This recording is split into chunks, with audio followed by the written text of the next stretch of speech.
podcast is part of the Sports Social Podcast Network. No brakes, no brakes, no fear, no fear. The official British Speedway podcast. Coming up in this week's episode, reaction from Wroclaw as the Great Britain Speedway team sail through to the Speedway World Cup final. It's nice to go straight through the final. We can have a few days off now, and massive thanks to all the fans for showing up. We can see brilliant British flags, so we appreciate all you guys. There's reaction from the Sports Insure Premiership from last week as the Sheffield Tigers defeated the Bellevue Aces for a third time this season. We knuckled down, finished the meeting strong as we have been, and made it a reasonable scoreline for us to take to Bellevue. Reaction too from Leicester as the Lions won for a record 8th time in a row. Thoroughly professional performance, everybody's scoring points, which was good. That's what we want. There's no secret that's been the makeup of our team all season. And a Leicester Lion is our main guest. Richard Lawson, also of the Poole Pirates, joins us. Poole, of course, winning their first silverware of the season just this last week in the BSN Series final. But no call-up for GB for Richard Lawson. I must have upset somebody along the way. I'll just keep doing what I'm doing. I know my bikes are good. I know I'm in shape. My form's my form. The averages don't lie. And coming up in the final part of the podcast, we've got more from that BSN Series final as Poole won their first silverware of the season. Neil Middleditch, his 28th trophy in his career. And there's a review of the NTL as well. All on the way in No Brakes, No Fear. No brakes, no fear. The official British Speedway podcast. Welcome along then, lots to get through in this episode of No Brakes, No Fear. Relatively quiet week on the domestic front this week, of course, but plenty going on in Poland, where in Wroclaw it is the Monster Energy FIM Speedway World Cup, and Great Britain cruised into Saturday's Monster Energy FIM Speedway World Cup final with a convincing victory in semi-final one in Wroclaw. The Lions topped the score chart with 43 points, finishing ahead of Sweden, who got 32. The Swedes now contest the race-off on Friday, and they're joined by the Czech Republic, who snatched third place on 23 points in a dramatic last heat decider ahead of Germany, who scored 22. Let's hear from three of those involved then. On the way, Dan Bewley and team manager Oliver Allen, but first up, captain Ty Woofenden. Yeah, 100%. We wouldn't be here if we didn't believe that we could do it, so it's nice to go straight through the final. We can have a few days off now, and massive thanks to all the fans for showing up. We can see brilliant British flags, so we appreciate all you guys. And roll on the final and let's give it to them. There is no doubt you have the strongest team in decades when it comes to Great Britain. How are you feeling being a part of it? Yeah, it's amazing. I think Adam was the only one to win a race in the first block, so he set the bar pretty high for us, and all the other boys followed up, and then to let Tom have the last ride, so he got some track time as well, and he showed good pace, and to jump in that late in the meeting and show pace was pretty good. So team effort, well done. Exactly, we could see that team effort throughout the meetings. Dan, for you it was also a debut in Speedway World Cup. How are you feeling? Yeah, for sure. It's this is my favourite meeting as a fan, the World Cup. Glad to see it back, and just want to give a shout out to everyone coming out here. Midweek, and it's pretty cool to see Darcy Ward here too. I want him, Woofy, and a few other riders. If it wasn't for them, I probably wouldn't want to be a speedway rider. So had to put a good show on tonight, and awesome. Thank you. Congratulations, of course, to all of the team and the team managers, of course, Oliver Allen. Big congratulations. You said you have to keep the focus before that last 4 heats, but you did it. Yeah, I didn't. The boys did. They did a fantastic job. I mean, Ty as captain has been really good. Ever since the squad or team was announced. But all the boys today have been fantastic. The Wroclaw boys have shared as much information as they can. Everyone's worked as a team, and I think obviously our top 3 riders are we expect them to do very well. But I think Adam did very well. He had a lot of pressure on him. Heat 1, gate 1. That was a really good win. And then when Tom came in at the end, I think he looked quick. Considering he'd not been out all day, I thought I was really, really pleased with him. So I think it was a good day. Looking at the rest of the week then, it's the race-off on Friday night, then the World Cup final on Saturday, with the winners of the second semi going straight through, the winner, and only the winner, of the race-off going through to the final, joining Poland and Great Britain on Saturday night for a shot at the world title.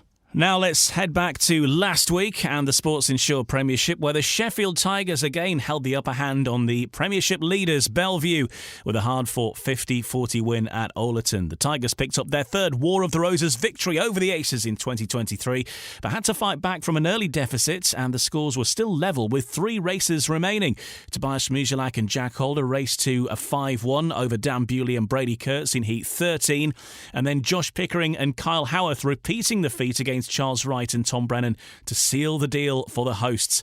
Mujalak roared to 14 points from 5 rides for Sheffield, with Jack Holder on 12+1, Josh Pickering weighing in with 10, and Jamin Lidsey was top scorer for the visitors with 10 points. In a moment, we'll hear from Norick Bladorn of the Bellevue Aces, but first, a delighted Simon Stead with Ryan Guest. We knuckled down, finished the meeting strong as we have been, and made it a reasonable scoreline for us to take to Bellevue. So I'm happy with that. I'm happy with the fight that we showed, because it was tough early doors. A couple of issues for Kyle with his bike, same for Josh. So they worked hard to rectify that. Both finished really strong. Jack and Toby as good as ever. So. But a team performance is always difficult when you're in RR and things aren't going quite right. So really pleased with the effort and determination. Pleased that we finished the meeting well. And I think 50-40 is a reasonable scoreline for us. And we always see it from the boys around this Oleton racetrack, but you could tell they rose to the occasion tonight. The fans got involved with the atmosphere, and the lads' attitude, never giving up till the checkered flag, was superb. Yeah, they love that. You know, the atmosphere has been brilliant all season. So the fact that we've got them on side, the grit and determination from the lads, you can't fault any of them. Like we knew we needed to turn things around. Obviously, the position that we found ourselves in early doors was not one that we wanted to be in or like to be in, but the fact that we managed to turn things around and carry on working hard, we didn't worry too much about it, stress about it. We just got our heads together, finished the meeting strong, and I was pretty pleased to get to 50-40. Well, Norick, a 10-point defeat here at Sheffield for the Bellevue Aces. Just fell away in those closing 3 races tonight. Yeah, it's actually hard to say, because we were like full in the game till lead 11, and I think compared to last year we are way more competitive this year at Chefs, so it's not too bad, but for sure it's a bit unlucky, because when you see like Bewley maybe was on the score tonight, so if you would, I don't want to blame him, but he maybe would have scored 1-2 points more. I think Charles isn't that satisfied as well, so everything would have worked together. We maybe could have done a bit better, but I think overall, it is what it is, bit unlucky, but well-deserved win for them. Like you say, when you consider where Bellevue are in the table and the position you're in, it's obviously not a disastrous result, and when you think of the aggregate point for when you face Sheffield at home, that certainly makes it interesting now. Yeah, definitely. Like you said, we're top of the table. I think, we got like 5 races more than everyone else, but I think playoffs are fixed already for us. That's just what I heard last time, so everything's just a bonus from now on, even though we all want to win, that's for sure, but it's good just getting some bike time on the weight tracks for me as well, and I think we haven't done too bad, so it's all right. And for yourself, you've got to be happy with your own performance here. 7 points from 4 rides, 3 second places in there, and really on the pace with some really fast riders around this track. Yeah, scoring was good, but I didn't find that good on the bike. Sometimes you just have these days, like, I think everyone knows it, like, just from being home, sometimes you just feel not that aggressive on the bike, but scoring was good. Riding maybe wasn't that good, but if the points are good, I can be happy. Norick, many thanks for speaking to us. Cheers. Norick Bladorn always got an impressive pair of Crocs on, is my observation. He's certainly the man to speak to if you're after Croc advice. Leicester made it 8 successive victories in the Sports Insure Premiership by holding on for a 46-44 win at Kings Lynn. Now, the in-form Lions took control with back-to-back 5-1s in heats 7 and 8, and the Stars required 2 maximums of their own in the last 2 races to take the match to a super heat. But in the first of those, Chris Chris Harris split Simon Lambert and Thomas Jorgensen as the home side threatened to set up a grandstand finish. Artem Laguta racked up 15+1 from 6 rides for the Stars. Captain Nikolai Klint scored 11+2, whilst Harris led a solid scoring Lions side with 10+1 and Max Frick picked up 10 from 4 rides. In a moment, we'll hear from Dave Hogarth, the Kings Lynn Stars manager. First up, though, Lions boss Stewart Dickson with Dave Rowe. Stewart Dickson, 8 wins on the bounce and plenty of travelling fans here to enjoy another win that was probably a bit more convincing than that score suggests. Yeah, it was. As you say, with a great travelling support again, making plenty of noise as you can hear in the background. Thoroughly professional performance, everybody scoring points, which was good. That's what we want. There's no secret that's been the makeup of our team all season. We had the luxury of leaving Max Frick out at Heat 15. His time will come again. But no, all in all, it wasn't a bad meeting, and we were all, from the midway point when we got ahead, always felt we were in control. Got a little scare in Heat 14 when they were on a 5-1. Well, we managed to get the second spot, and we're pleased. They put up a good fight under the circumstances. We were getting rocked for the news that Rory Schlein wasn't racing, but they did get 10 points for rider replacement tonight. So, but all in all, it was a good close meeting, and obviously we're happy to get the win. Those 2 5-1s in mid-meeting were absolutely key, and throughout you've had again your reserves coming in and getting wins and paid wins during the main body on an away track. That's what you want to see. Yeah, the reserves played a big part tonight. Again, you look at the scores. I mean, we're actually away in a 5-1 in one race, and Drew Kemp came up, hit the concrete, and he was unlucky. The bike came down. I'm not saying we'd have got a 5-1, but we were certainly on a 5-1 at the time. But no, everybody chipping in is what it's all about for us. Obviously we know we've got the big hitter at number 1, but the contribution for the whole team, I've made no secret about it. If everybody's scoring, we're a difficult team to beat. Are you chasing top spots, Stuart? I mean, at the start of the season you were very coy about top 4 being the target, but I know Bellevue are well clear, but they have ridden plenty more meetings. Is top spot a possibility? I think up to a couple of weeks ago I said we were. I still think that's the target we should be going for. Bellevue winning at Ipswich was a bit, I thought they might just be too difficult to catch, but you never know. With this team we've got, obviously we're going to need some more away wins, and they'll be against more difficult sides. But ideally, if we can finish top, it would be a great way for a return to the Premiership. Yeah, definitely. Yeah. And you've got the break now for the World Cup, 10 days or so off, and a big home match a big home week actually against Ipswich and Sheffield. So chance to regroup, just make sure everything's right with the team, and then go again. Basically, yeah, we've had a wee break before, and we're getting another one enforced on us now. It doesn't seem to affect us, which is the main thing. As long as the riders enjoy the World Cup that's representing, that's coming for Leicester, they come through unscathed, and as you say, we go again, 2 big massive matches, one in Eurosport and the next one against Sheffield a few days later. They'll be 2 humdingers. When you're racing well, teams start getting themselves up for you, sort of thing, and we know how it works. They'll be coming for us, but we just need to keep doing what we're doing right sensibly, and keep entertaining the fans. Cheers, shit, well done, thank you. And for any Leicester fans listening, there's more Leicester chat with Richard Lawson in part 2 of this podcast. A long chat with Richard Lawson coming up. First, though, let's hear from Dave Hogarth. Getting closer to getting wins on the board for the Kings Lynn Stars, you have to say, over recent times, but still not quite there. But let's find out the mood from the Stars camp. Dave Hogarth with Dave Rowe. David, I mean, no one can question the effort, the battling of that team. Gone down by 2 points against a team that are banging form. Just a couple lacking here and there, but no question about the effort. None whatsoever, no. I mean, you probably saw I didn't do as many changes tonight as I did on Monday at Leicester. If they're scoring the points, or even if they're not scoring the points but they're riding for them, then I'm going to leave them in and give them a go, because I know they'll come good. You saw how Simon Lambert was towards the end of the meeting tonight, and you saw when he came from the back, I think he got into second place.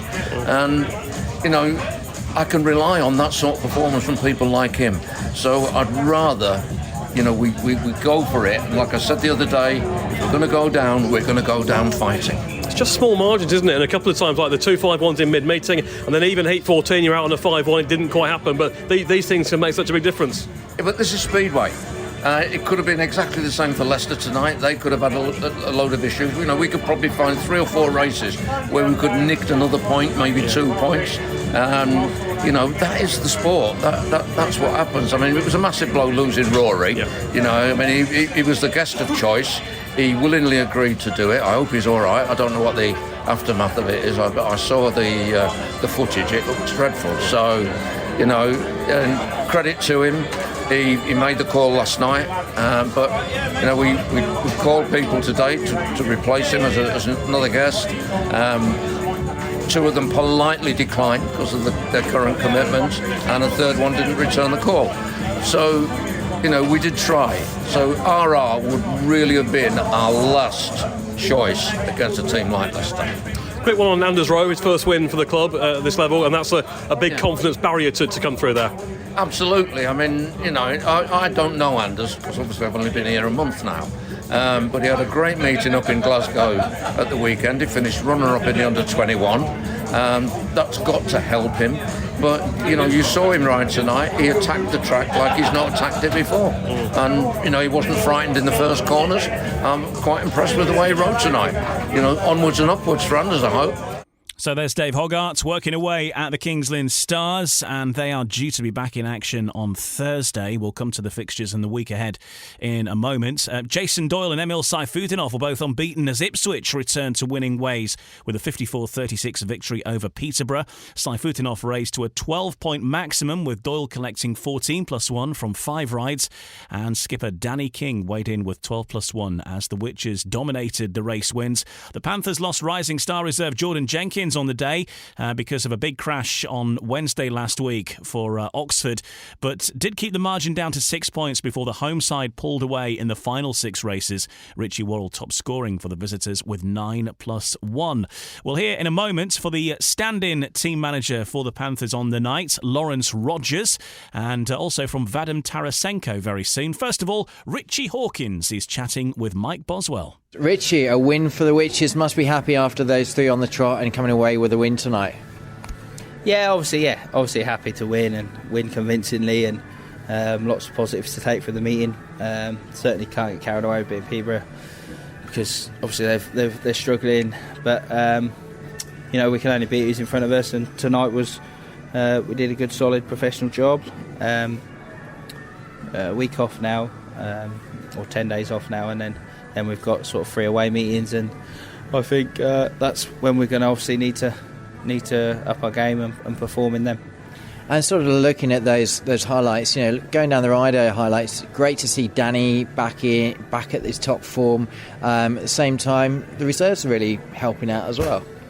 Yeah, I mean, not many meetings we go to where we look stronger on paper at reserve, but we did tonight. And we certainly took advantage of that, but I think the improvement in Dan over the last few weeks, he had a brilliant performance in the under-21s where he was so close to winning it and being a British champion. I think you can really see that his confidence is growing, that he's enjoying being here, and he's done very well again tonight, and the improvement in him meeting is very pleasing.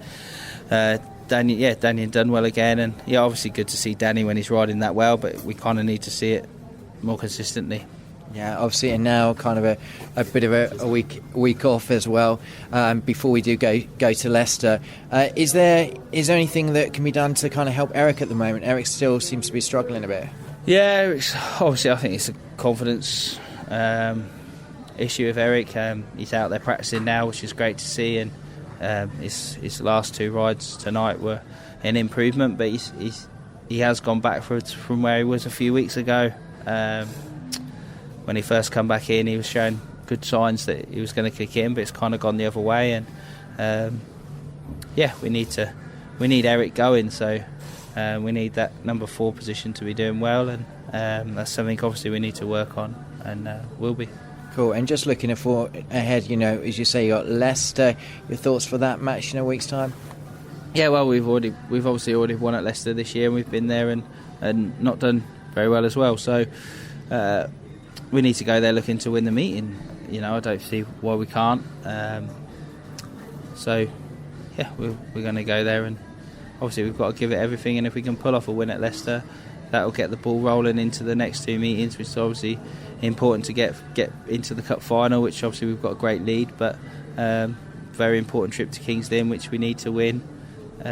We'll go there twice still before the end of the year, and both meetings we'll need to win. So a win at Leicester also gives us a lot of confidence going into their meetings. Well, a rider who started the season with Leicester and now finds himself in the rising star ranks of the Ipswich Witches is Dan Thompson, who could be a handy asset to have in the side come that visit to the Pidcock Motorcycles Arena very soon. And Dan Thompson's also been having a chat with Mike Boswell. It's really paid off for me. I'm really getting to grips with it and enjoying it. And Glasgow was a great result, but at the same time it was frustrating to lose out in the final after leading it. But fair play to Connor, it was a really good move by him. So just enjoying racing here, and it's good to be busy. And is it just you said earlier on, just equipment, or are you investing in it? What's the magic secret? Because your form has definitely gone up. Yeah, I think it's just being busy. To be honest, I'm always investing money into my equipment. It's always as good as I can make it with what I've got. So. My equipment's always good, and I'm just riding so regularly now, so every time I'm on the track I'm fresh from a meeting. Mike's also been having a chat with Keenan Rue, who's been having a busy month and aiming to get himself up the averages as well. So Mike Boswell with Keenan, a win for the Witches tonight. How was it out there for you? Good to get a team win finally, but personally I struggled today and a bit disappointed in myself, but we bounced back and a week off and then back at Leicester on the Monday. And sort of obviously that's not the first time you're going to be at Leicester. Do you feel you've learned stuff to take up to Leicester and are a bit better prepared this time around? Yeah, I'd like to hope so. Hopefully I can have a good meeting in a week's time in Leicester on the Monday and put in a good performance. And then just quickly, in that time off in the next week, how many more meetings have you got? Anything in Poland coming up for you? No, nothing at all. Actually, I got a complete week off, so take that to rest up, and then I'll be at Leicester on the Monday. Joy for the Witches, but another tricky one in the books for the Peterborough Panthers. Stand-in team manager Lawrence Rogers has been speaking to Mike Boswell following that fixture against Ipswich. A tough one for the boys, we came close, we were 6 points down at Heat 9 and brought Basso in for a tap ride, and he fell off and hurt his hand, but he kept going. That's good, but we were just missing the heat wins really there. When you're up against Emil and Doyley, it is a hard old thing, and the real Danny King was here tonight. Absolutely, and great to see obviously the second visit of Vadim, Tarasenko, Worrell really trying to do it. As you say, there's just one or two missing men and perhaps affected tonight by those injuries earlier on in the week. I think so, yeah. It's affected by the fact that we're missing two reserves. Give Conor Mount his due, he battled really hard. I felt bad taking him out of the ride in Heat 9, but I had to ban the sack sub in there. But, Neil's had an off meeting there as well, which didn't help. And, obviously it's Peterborough, just a temporary thing. Would you do it again? Oh, yeah, open to all offers, mate. Steady on, Lawrence. He's supposed to be retiring and resting up. Happy 70th birthday to Lawrence Rogers, by the way, this week. This is from Vadim Tarasenko, who was once again racing for the Peterborough Panthers. Second time he's visited Vauxhall Stadium, and he's been having a chat with Mike as well. It's okay to be here again in this season. I'm still learning tricky tracks. Today was my first win in the head. I'm so happy with this one because it's tricky track for me. Never starting before on the same tight corners and grippy tracks. I'm still learning one or more. I think I will come here more times because I want to learning. I don't like when guys beat me. I wanna beat guys also. Making more points in the next meetings. I hope I will do it. And Emil here too. Did you get any kind of help from Emil or any insight about Ipswich from Emil? We're speaking about track, how it looks like. I asked Emil, but we don't ask about setups because it's for me it's not fair. We're rivalization. There must be still like at home. We are away. It's will be better when we will not speaking about setups because it's Speedway. We are rivals on the track, but in the pits we are friends. Yes, Vadim Tarasenko of the Peterborough Panthers, and good to hear from him once again as he continues his journey in British Speedway. Looking at the week ahead then, things obviously a bit quieter because of the Speedway World Cup, but the current top four in the Sports Insure Premiership are all in action on Monday, with leaders Bellevue hosting Sheffield, facing a 10-point deficit for the aggregate bonus point, and Leicester taking on Ipswich, and they're chasing a 9th straight victory. Wolverhampton travel to Peterborough, and the Panthers also due to be racing on Thursday when they travel to local rivals Kings Lynn. So that's the next week ahead in the Sports Insure Premiership. And a rider that will be involved in one of those meetings for the Leicester Lions is, of course, Richard Lawson, and he's our guest in the next part of No Breaks, No Fear. Not just a rider with Leicester, but also fighting for honours with the Poole Pirates, and in fact has already got himself his first winner's medal of 2023 after the Poole Pirates claimed the BSN Series trophy last week against Glasgow. So we'll hear from Richard Lawson in the next part of No Breaks, No Fear. No Breaks, No Fear. The official British Speedway podcast. Welcome back. Our guest in this section is Richard Lawson of the Leicester Lions, but also the Poole Pirates. And we've talked about how good Leicester are going in the Sports Insure Premiership. But the Poole Pirates, of course, a big name of British Speedway's top leagues over the years, have since moved down to the Championship. And in the Cab Direct Championship, they've won everything on offer since 2021. League and Cup doubles back-to-back, and the first bit of silverware heading to Wimborne Road as well after the Poole Pirates defeated the Glasgow Tigers in the final of the BSN Series. The Tigers won 48-42 on the night, but it was the Poole Pirates who won overall, with the Tigers failing to overturn a huge 34-point deficit from the first leg. Well, let's hear from the man himself now, Richard Lawson. And Richard, the sort of sweet irony in some ways for you winning the title at Ashfield, because the last time that Glasgow won a major trophy was in a side that you were part of when you were riding for Glasgow back in 2016. I wasn't aware that was the last time they won a trophy. So yeah, I mean, it was good for Poole, just to get another trophy in the cabinet. And early in the season, I think we'd done most of the hard work down at Wimborne Road, but nevertheless, I think we rode well. Were you surprised by the scale of I don't know if the word collapse is the right one to use, but it probably is really, when you hit 60 points past Glasgow at Wimborne Road in that first leg? I think everybody was probably expecting a slightly closer contest. Yeah, I was confident we were going to get the win down there, but by that amount, that did surprise me. Either we rode exceptionally well or they didn't perform when they should have, but maybe a combination of both. But like I said, I think the hard work from us was done down there, and it was always going to be a tough task for them to get that back at Ashfield. Much was made about the track at Poole. Cammy Brown obviously went on record and said that really it was all about the gating, and there was no way to race around the track as such. Obviously, Poole dispute that. Danny Ford fired the Poole guys up to go out and do the job on the night at Glasgow as well. What did you make of those comments, really, about being able to race around the Poole track? Yeah, I don't know. I don't know what that was all about. A bit sour grapes, or I don't know, quite bizarre for me to hear that. I think on that night especially, the track was prepared really well. It was fair. It was we hadn't requested anything. It was just we turn up and that's what the track is, and we raced it. That was it.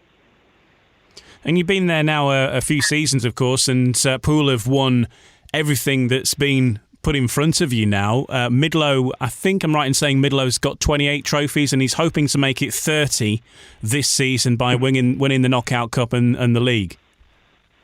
Wow, yeah, I knew he had a lot. I didn't realise it was that amount.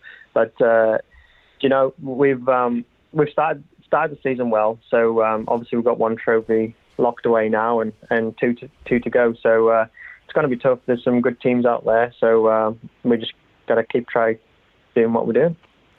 And looking ahead to the week ahead, you've got Birmingham to race against this week as well, and then you're back up to Glasgow again in the league this time. So I suppose whilst you didn't win on the night, obviously Glasgow were targeting the win over the Poole Pirates last week in that second leg as something to take away for the fans. But I suppose conversely now, I know from speaking to one or two of the riders that you've got recent experience of the Glasgow track. It has had some alterations to how it's been prepared, and perhaps now you can go back with some better knowledge next time. Yeah, it's actually played in our favour the way the fixtures have landed. So we got to take advantage of that. I hadn't rode at Glasgow for quite some time. I think it was like the middle of last year, last time I was there. So it was nice, to get a few races under my belt, ready for the league match on Sunday. And they have done some work to it. Andy Meredith from Bellevue has been up there to sort of iron out the bumps that have been. There's always been that big bump going into turn 3, hasn't there? And they've tried to smooth that out now. Did you notice any changes there in that regard?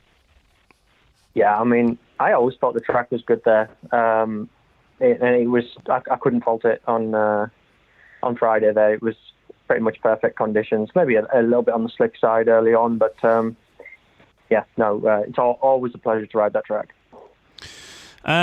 You've also got Birmingham coming up this week in the league, and slightly different circumstance there where you find yourself racing against your current manager in the Premiership, because Stewart Dickson's now in charge of Birmingham, so that's got an interesting feel to it. Yeah, definitely. We all know how good Stewart is, and I'm sure he'll be. Unfortunately for him, I reckon he's going to be able to use that tactical along the way. So it'd be interesting to see where he pulls that out of the bag, whether it's in one of my heats or not. And like I said, he's trying his best there to get Birmingham further up the chart. Concentrating now on the league, of course, it is starting to open up at the top. Oxford defeating Glasgow, and they keep their unbeaten run going so far this season. For the Poole Pirates, of course, it's about keeping the pressure up there at the top. Beating Birmingham, obviously, will be probably a tricky task, because they similarly are fighting for their lives to keep into the playoff reckoning as well. Glasgow, keep the momentum going. Redcar, all those teams now really in the top 5. You fancy are going to be there or thereabouts, but for the Pirates, it's keeping the pressure up on the top. Yeah, absolutely. Oxford are on a good streak at the minute, and formidable side. They've got some, their 3 heat leaders are very powerful, so they're always going to be strong with them guys. But I don't think we had a disappointing meeting at Oxford. Apart from that, we haven't done too bad in the league fixtures, so I think we're still sitting pretty. And it's a busy time for Poole Pirates. You've got Birmingham, then you've got Glasgow, then the following week you've got Edinburgh, home and away, in fact, so that's going to put some miles on the van, isn't it? And then you've got a bit of a northern tour, in fact, because you've got Berwick, so you've got Edinburgh, then Berwick, and then Oxford and Scunthorpe. And so really every fixture you've got coming up now is against really a top side after Birmingham this week. Yeah, that says a lot for the league. I think there's a lot of good clubs that can push any of those names that you've just mentioned. So we have got our work cut out. We're aware of that, but just take each meeting as it comes, and give it our all, see where we're at. I'm pretty confident we're going. I'd like to say we're pretty confident in we're going to make the playoffs. What position we're going to be in at the end of that is unsure. But we didn't finish top last year in the league, but we still won the trophy. So. Yeah, well, I was just going to say, it didn't affect things last year, did it? Because obviously Leicester stormed the league. But then when it came to the playoff final, obviously Stewart Dickson will be the first to say we weren't racing on our home track, but I'm sure you've had that conversation with him. Yeah, it was. That was unfortunate. I think no one wanted it to be that way, but it's one for the kind of bench racing. Who would have won if it was different circumstances? But I think all us Poole riders and Poole fans were pretty confident we could have done something even at their track, because we did ride that well last year. So hey ho, we'll never know, I guess. Now, you've had a good run switching to the Sports Insure Premiership and with Leicester very much up there now at second place in the league table. The Bellevue Aces have ridden more meetings, but if Leicester cash in every point available, then they're going to overtake the Aces when it gets to level on meetings and so on. But you've still got quite a few to ride. And also on a record-breaking run now as well of victories back-to-back. 8 successive victories and a lot of momentum with the Lions at the minute. Yeah, it's some run we've got going, and I think most pundits thought we would be nearer the bottom of the table at the beginning of the year, and we came in as a bit of underdogs. But obviously we've turned that around, and we've made them stand up. And then look at us, they wanted to come into this new Premiership, with a bang, and we've definitely done that, and things are looking good at the minute. Like you said, we've got a few races in hand with Bellevue, and they've kind of set the benchmark, and we're chasing that at the minute. And obviously making the move from Kings Lynn, you're at Kings Lynn last season and made the move across. Ironically, there was this situation where with Poole Pirates, you're racing at Kings Lynn against the Leicester Lions at the end of last season in November, I think it was, wasn't it? And then you made that move now and reunited back with Stewart Dickson. What was the thought process and what was the conversation like when you were offered this chance to go to Leicester? Because at that moment, it was a bit of an unknown quantity, wasn't it, with the Lions moving up and how it might go? Yeah, it was.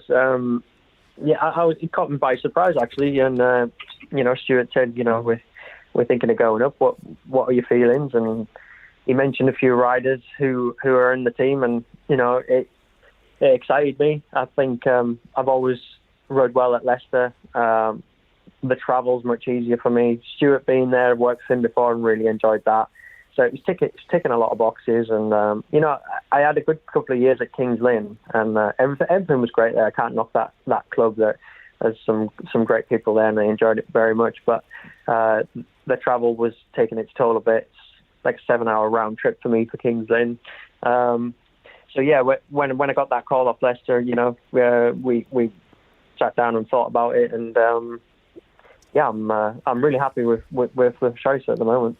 And those sort of considerations, they're a big part of deciding which club you want to ride for, because it's got to work for you as a person. Fans will always see riders, your average or your previous record, and that, of course, is attractive. But, there are things that go on in the background that do affect your decision, and, not sitting on the M25 for half the week is probably one of them. It's a long old way from Poole to Kings Lynn and from the southwest to Kings Lynn. So, that is something that you do right to factor in. Yeah, you have got it. I mean, I've been around a few years now, and I do find if you've got all these things in order, it does help you, especially towards the end of the year. I think last year I broke the 100 meetings barrier, and you can imagine what kind of travel that entails. And towards the end of the year, when you're racking up that many miles, and your home track, so to speak, is a 7-hour round trip, it's it does get a bit tiresome. So there's a lot to think about when you're signing for clubs, and like I said, Leicester was just a perfect fit in many ways. Yeah, and handy to get to as well, I think, in many respects, just off the motorway, really, isn't it? And easily accessible. You've got a couple of home meetings on the bounce now at Leicester, which, considering this unbeaten run you're on, 8 successive, you're looking to make it as many as possible, and 10's got a nice round feel to it, hasn't it, with Ipswich and Sheffield, the next 2 visitors upcoming to Leicester. Yeah, definitely. I think Ipswich is going to be tough. I think, if you look at how Emil rode it last time, Doyley's, he can always pull something out of the bag, whether he's on form or not. Danny King rides our track really well. So I'm thinking that's going to be a real tough one. If we can get through that, then obviously it'll be then on to Sheffield. And again, they've got some good riders in there, but we did beat Sheffield by a considerable amount last time, so we beat them at their track. So we've got a bit of confidence going on that one. But Ipswich, I think, is going to be a tough one for me. And looking at the sides that are looking towards heading into the playoffs in the Premiership, they've all beaten each other in their own places, I think, at some point in the season. And there's no real, even Bellevue, who are storming away with things at the top of the table. They have been beaten and on away tracks, been beaten on their own track as well. And so you can't really say that there's an unbeatable side there this season. It could go any way when you get to the playoffs and it's all on the night. Yeah, exactly. We briefly had this conversation. We were predicting who was going to be in the top four and where we might end up in the semis and into the finals and things like that. And, I'm sure most teams are saying the same thing. Over 2 legs, it's going to be very difficult to pick a winner. We're confident that we can beat anyone over 2 legs, but I don't know what behind the scenes the other teams do think of, but I think all teams this year seem to be quite close-knit, and I think a bit of luck on the night is going to be probably important. Yeah, it is, and certainly interesting to see how it all pans out as we get going. As I say, you've still got a few fixtures left. You've got some still to fit into the calendar yet. Kings Lynn and Wolverhampton have yet to have dates added, so you've got about 10 or so fixtures, I think, to go between now and the end of August, and then it's playoffs from September. Your season, how would you assess how your season's gone personally for you in both leagues, just generally in British Speedway? Yeah, I'm enjoying it. I'm enjoying my racing. It's you're always looking for improvements. I sometimes come to a meeting and you get maybe 7 or 8. You think you get frustrated, and then you go out the next one, you get 14. You're over the moon, it's a bit up and down. But mostly fairly consistent, fairly happy. Like I said, always room for improvement, but I'm enjoying it. And I had that little injury about, I don't know when it was now, 6 weeks ago, something like that.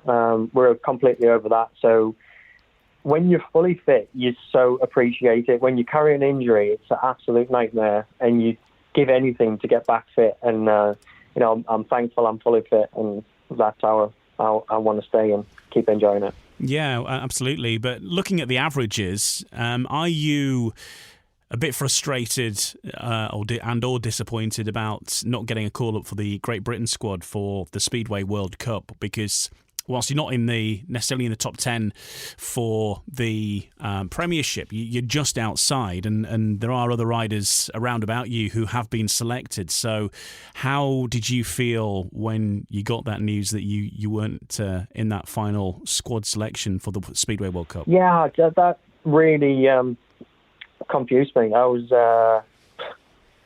disappointed, to say the least. I didn't understand the choices. No disrespect to the people that were in it, but I'm way above some of them in the averages. I beat them more regularly than they're beating me. I feel like I'm a consistent rider. And I'm not the only one. I spoke to a couple of other riders that I feel like should have been in the squad. And to only pick 8 when we had every other team pick 10, I don't know.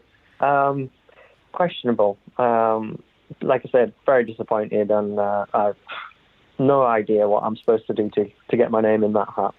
My whole career, I've not had a call for these training camps, practice days, nothing. I seem to get left out. So I must have upset somebody along the way.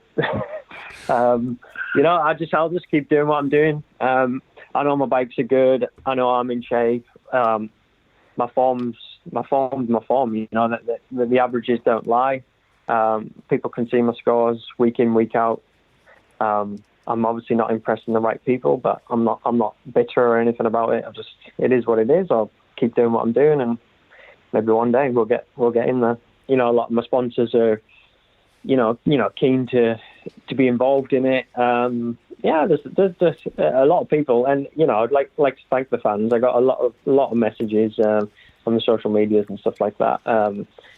Just send me some encouragement, and a shame that I wasn't picked. So obviously I'm biased towards myself. I feel like I should be in there, but when you're backed up by a majority of the fans saying should have been at least in that squad, it was nice to hear. Yeah. Last week, speaking to Ollie Allen, he was explaining that when they were coming up with the Great Britain side, that one of the main considerations was Polish experience, with it being held obviously at Wrocław. Well, what would you say to that? Yeah, I mean, I've ridden in Poland. I did a season over there a couple of years back. Enjoyed it, and I was supposed to be out there this year. It was just purely down to a contract issue. Well, I mean, I can speak openly about it. It doesn't bother me. They agreed to a sign-on fee that was supposed to be paid in the instalments January, and then another instalment in February, and I didn't get any of it.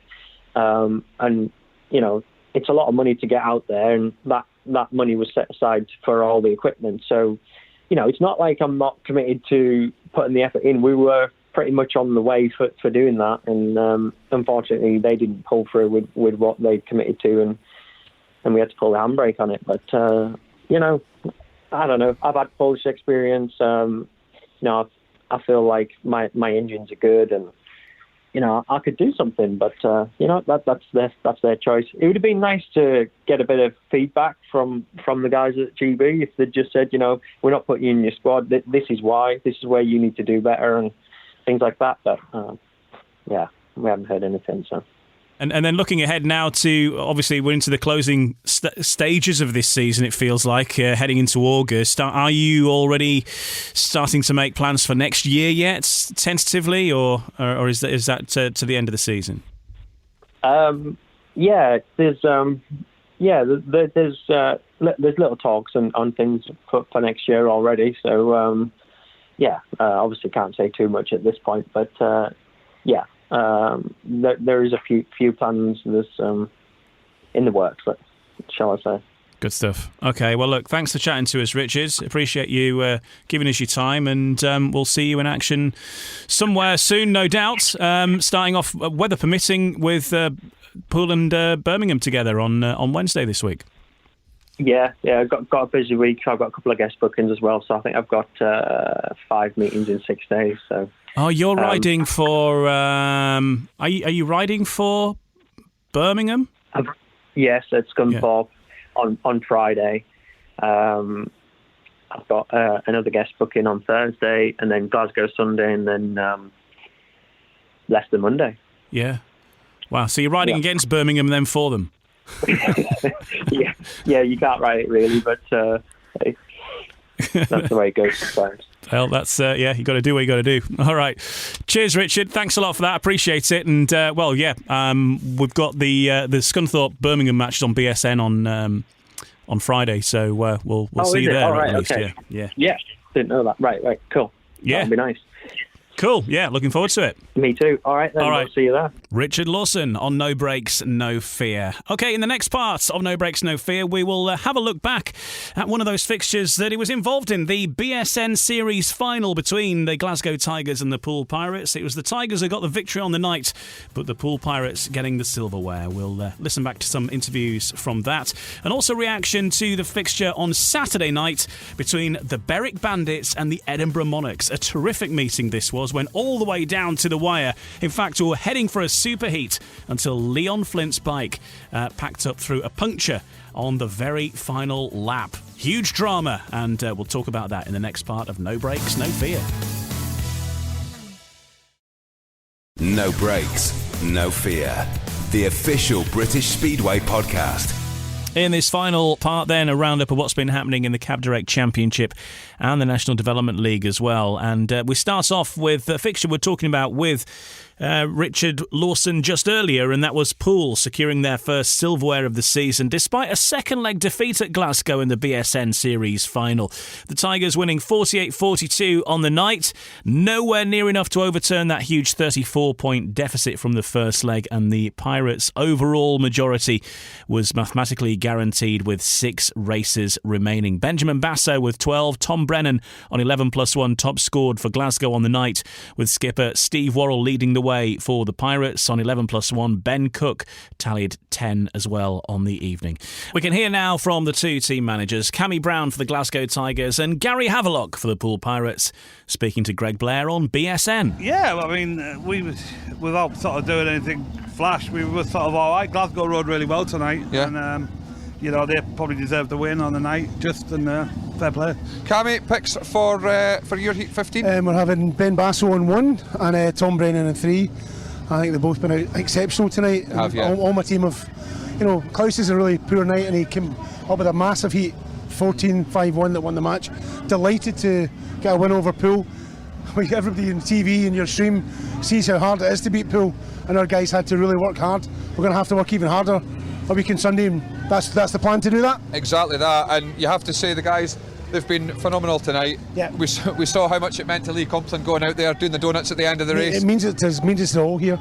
Everything, we're all as one at Glasgow. Aye, no, well that is it. Well, congratulations on Thanks your very much. win for tonight, and we'll look forward to watching Heat 15. Thanks for all the support from the fans as well. Meanwhile, the Redcar Bears produced a big finish to edge out Scunthorpe Scorpions 48-42 in another tremendous Cab Direct Championship clash at the Echo Arena. The Scorpions led by 2 points with 2 races to go, but the Bears hit back with 5-1s in heats 14 and 15, although the visitors did go home with the aggregate bonus point. The draw was still possible from the gate in heat 15 when Scunthorpe held a 4-2, but Charles Wright passed Jake Allen for third place, and then race leader Ryan Douglas suffered a puncture as Redcar took a maximum advantage. Charles Wright scored 13 for the Bears, with Eric Rissin pressing back on form on 11+2, whilst the Scorpions reserve Connor Mountain piled up 14+1 with Allen 11+2, Douglas on 11 also in the major points. For Scunthorpe, well, as far as Rob Godfrey's concerned, he was pleased to get the aggregate bonus points, and that puts them on the verge of the playoffs really at the moment. And Scunthorpe are next in action in the return fixture of that against Redcar back at the Eddie Wright Raceway on Friday night, which is a fixture which will also be live streamed on BSN as well this Friday evening. On Saturday, the Edinburgh Monarchs moved into the Cab Direct Championship playoff places themselves with a last-gasp 46-44 win at Berwick. This was a tremendous meeting, some great racing throughout, and the scores were level with 1 race remaining. But the Monarchs saw Craig Cook penalised 15 metres for moving at the start, putting more pressure on skipper Josh Pickering. The Australian duly led the race with the match seemingly heading for a superheat. But as Cook attempted to come from the back against Jai Etheridge, Berwick captain Leon Flint suffered a puncture on the very last lap of Heat 15, handing Cook the vital third place. Well, we can hear from the two Monarchs riders involved in Heat 15 now, Josh Pickering and Craig Cook, with Greg Blair from BSN. Just adding to the entertainment, a little bit of a roller there in Heat 15, but sometimes you need to have a bit of luck on your side. Yeah, I'm just nervous. I'm not racing enough. It's very difficult when you're sitting around for 2 weeks not doing anything. It's this year there just doesn't seem to be any matches at all. Doing the one league just isn't enough, and just nervous. Coming in tonight, I haven't rode for a couple of weeks, and just nerves getting the better of me. And that's the thing. You say that the nerves getting the better of you, but it's just because you're wanting to do good for yourself and wanting to do good for the team. 100%. I want to win. I'm a winner, and I love to win. I don't love riding. I love winning. So just obviously I want to win all the time. It's what I've done for 33 years. I've been riding bikes. Just want to win. So it's just the way it's dialed into me. It's your genetic makeup, isn't it? That's just what you want to do. But you've been fantastic to watch, and your entertainment has been.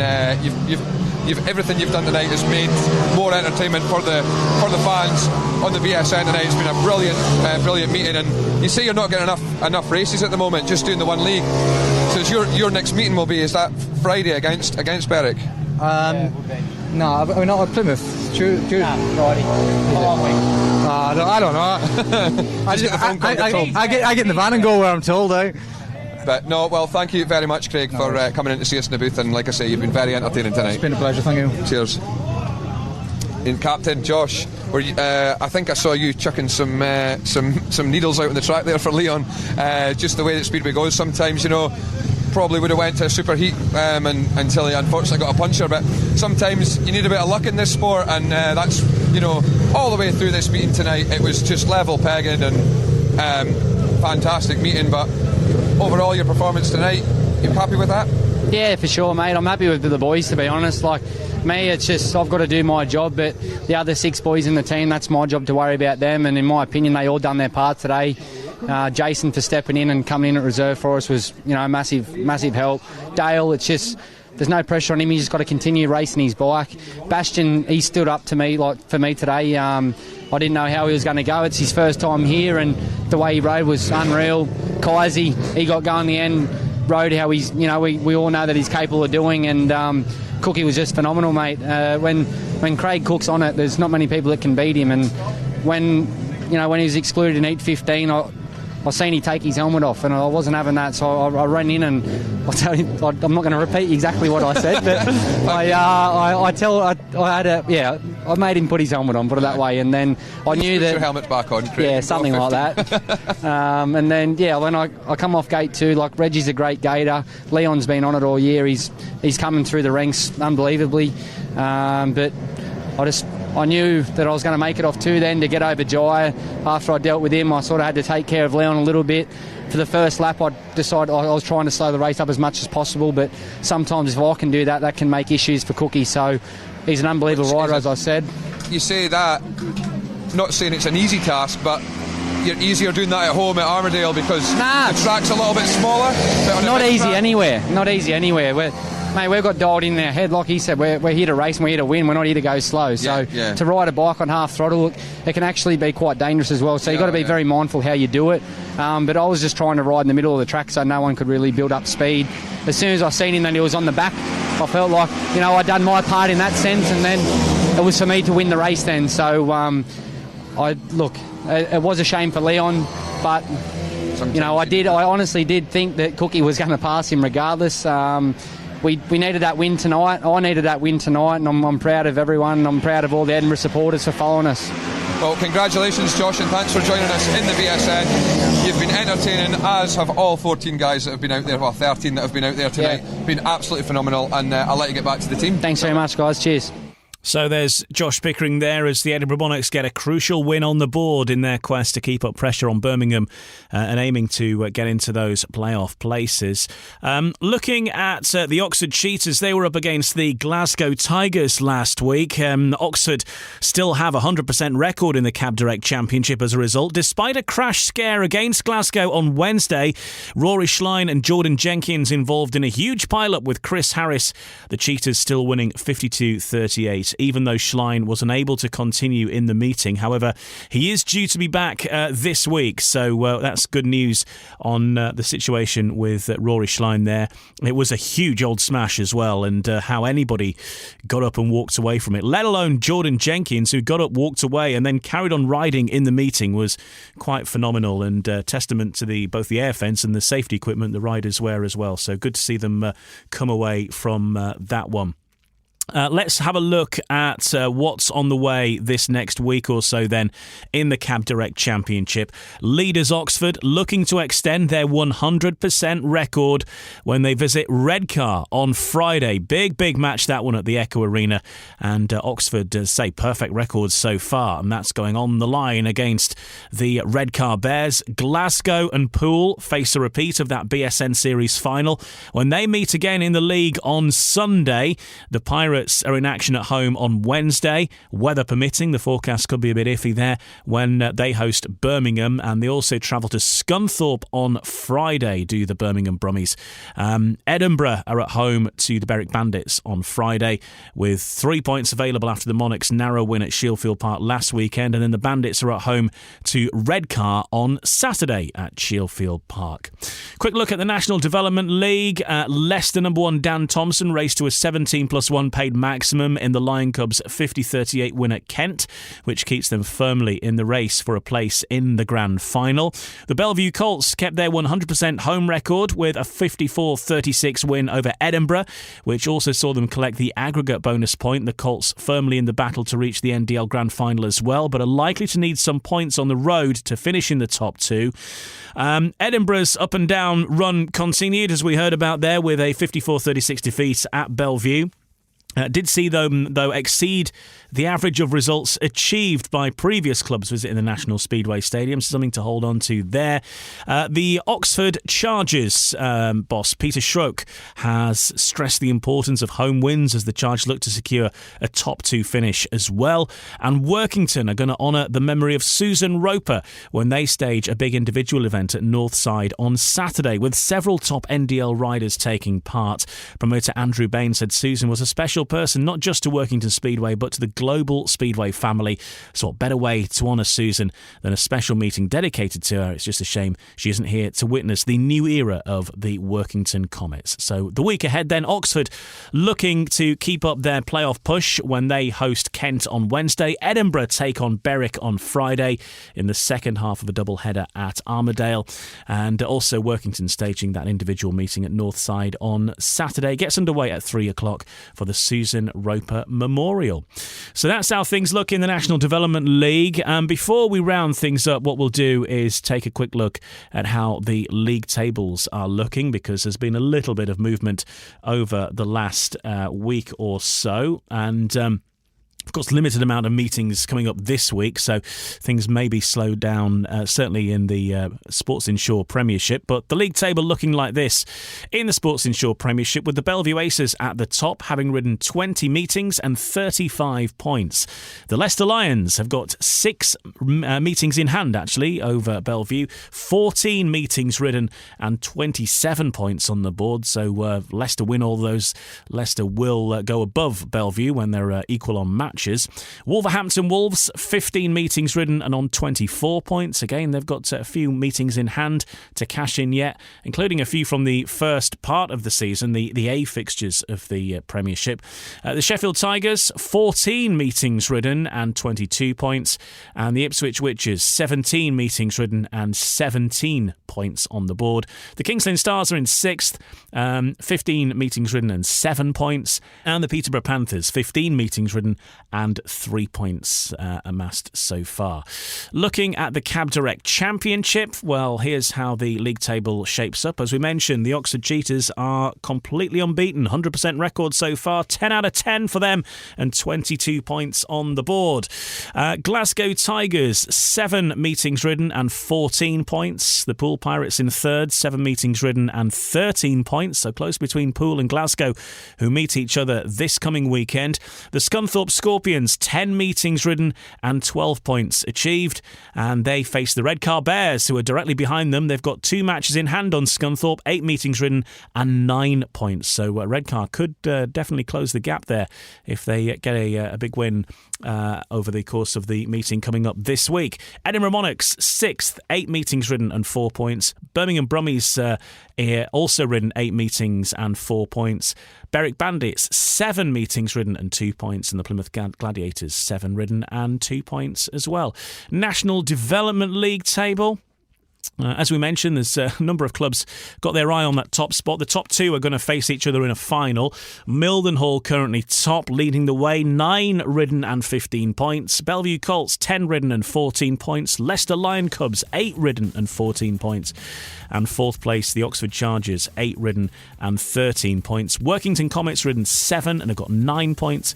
Edinburgh Monarchs Academy, 10 meetings ridden and 9 points. Kent Royals, 8 ridden and 5 points in 7th, and at the bottom are the Berwick Bullets, 10 meetings ridden and 2 points on the board. So that's how things look. And taking a quick glance ahead to the upcoming fixtures on the way this week. Poole versus Birmingham on Wednesday in the Cab Direct Championship. Oxford versus Kent at 7:30 in the NDL. Thursday, it's Premiership action, Sports Insure Premiership. Kings Lynn versus Peterborough, 7:30 for that one at the Adrian Flux Arena. Friday, it's Cab Direct Championship action. Edinburgh versus Berwick, Redcar versus Oxford, and Scunthorpe versus Birmingham. And in the NDL, it's Edinburgh versus Berwick after that championship fixture at Armadale. Saturday, Cab Direct Championship, Berwick versus Redcar. Redcar. 7 p.m. start time for that. Redcar have a big lead on the aggregate bonus point there as well. Susan Roper Memorial at Workington at 3 p.m. Sunday in the Championship, as we mentioned, it is Glasgow versus Poole. 6 o'clock the start time there at Ashfield. Monday, back to Sports Insure Premiership action. Bellevue versus Sheffield. Leicester versus Ipswich. And Peterborough versus Wolverhampton, your 3 fixtures there. And on Tuesday, it's Cab Direct Championship action.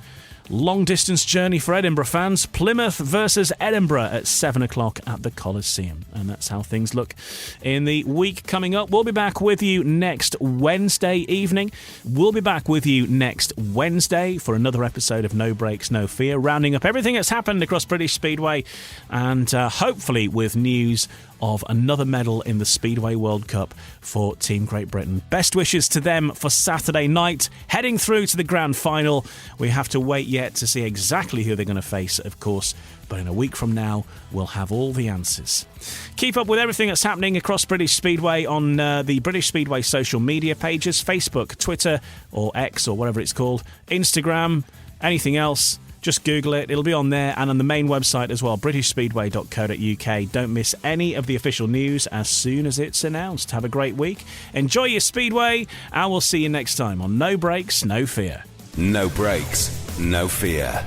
The official British Speedway podcast. Sports Social Podcast Network.